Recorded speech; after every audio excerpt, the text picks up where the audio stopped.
కరివేపాకు మీకు ఇష్టమా? మీరేం చేస్తారో కామెంట్ చేయండి. యూపీలో కరివేపాకు దొరకడం కష్టం. ఇక్కడైతే ఒక అంకుల్ తెస్తారని చెప్పాను కదా, ఆ అంకుల్ తీసుకొచ్చారు ఈరోజు. చాలా అంటే చాలా ఎక్కువ తీసుకొచ్చారు. చాలా మంచిగా కూడా ఉంది. ఇంకెంత ఎక్కువ ఉంది కదా, పాడు చేయడం ఎందుకని చెప్పి కారప్పొడి చేద్దాం అనుకున్నాను. మరి ఆకులతోనే కాకుండా మామూలుగా ధనియాలు కూడా ఎక్కువ వేసి చేద్దాం అనుకున్నాను. కరివేపాకు వల్ల ఉపయోగమే కానీ నష్టమైతే అసలు ఏమి ఉండదు. కాకపోతే పెద్దగా తినం మనం. నేను ఆకులు డైరెక్ట్గా కూడా పేస్ట్ చేసుకుని తలకు పెట్టుకుంటే ఇంకా మంచిది. హెయిర్ ఫాల్ తగ్గుతుంది. ఇంకా మెంతులు కూడా కలిపి పెట్టుకుంటే ఇంకా మంచిది. మన ఆ పేస్ట్లు అవన్నీ మనకు సెట్ అవ్వదు. చాలా టైం టేకిన్ అది.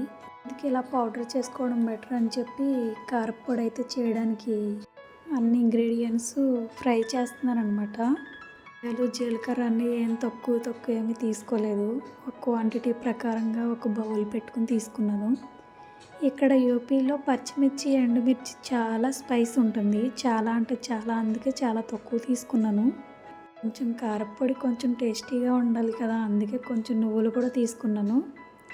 ఇంకా చింతపండు వేయాలి కాబట్టి పేరుకి చిన్నగా అయితే తీసుకున్నాను.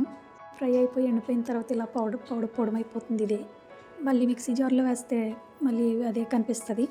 ఇలా కొంచెం వేసుకుంటే కొంచెం తక్కువగా అనిపిస్తుంది కదా అని చెప్పి నలుపుతున్నాను. ఇంట్లో కారప్పొడి ఎలా చేసుకుంటారో కామెంట్ చేయండి. టేస్ట్ అయితే చాలా బాగా వచ్చింది. జుట్టు ఊడిపోయేది నాదే కాబట్టి నేనే తినాలి. నాకైతే కారప్పళ్ళులో చేసిన చట్నీలు, పచ్చళ్ళు అంటేనే ఇష్టం నాకు కూరల కన్నా.